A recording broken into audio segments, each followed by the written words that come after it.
ស្ដីពុកម៉ែបងប្អូនអ៊ំពូមីងចាវិលមកជួបគ្នាសារជាថ្មីម្ដងទៀតហើយជាមួយនឹងដំរីឆ្នោតវៀតណាមប្រចាំថ្ងៃសូមបងប្អូនជួយចុច Subscribe និងរូបកណ្ដឹងម្នាក់មួយផងដើម្បីទទួលបានវីដេអូថ្មីមុនគេមុននឹងចូលទៅដល់ដំរីឆ្នោតថ្ងៃនេះយើងងាកទៅមើលដំរីឆ្នោតពីម្សិលមិញម៉ោង 1:30 នាទីដំរីឆ្នោតយើងបានចូលទេនិងម៉ោង 4:30 នាទីក៏អត់បានចូលដែរទៅមើលម៉ោង 6:30 នាទីម្ដងម៉ោង 6:30 នាទីម្សិលមិញអូអាយើងអត់មានចូលទេយើងចូលលេខអូខ្ទង់9 BD ចេញ99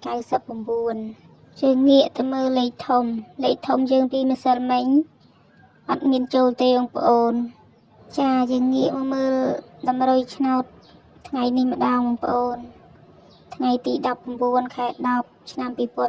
2025ដំរីឆ្នោតយើងមាន4ម៉ោងមានម៉ោង 1:30 នាទីម៉ោង 4:30 នាទីនិងម៉ោង 6:30 នាទីលេខថ្ងៃនេះយើងមានលេខតូចអូខ្ទង់9និងលេខត្រេង4គ្រាប់គ្រាប់ទី1មានលេខ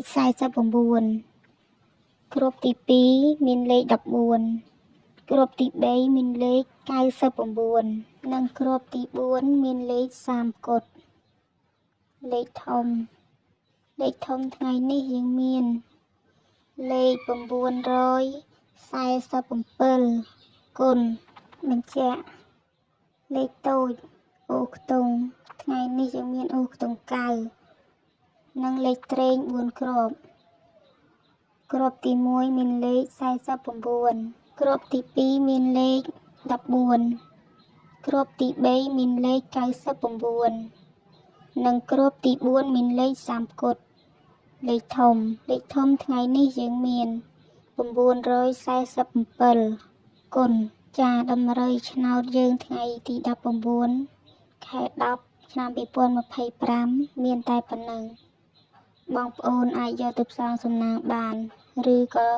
មើលលេងកម្សាន្តបានសូមឲ្យហេងគ្រប់គ្នាណាអរគុណច្រើនដែលបានទស្សនា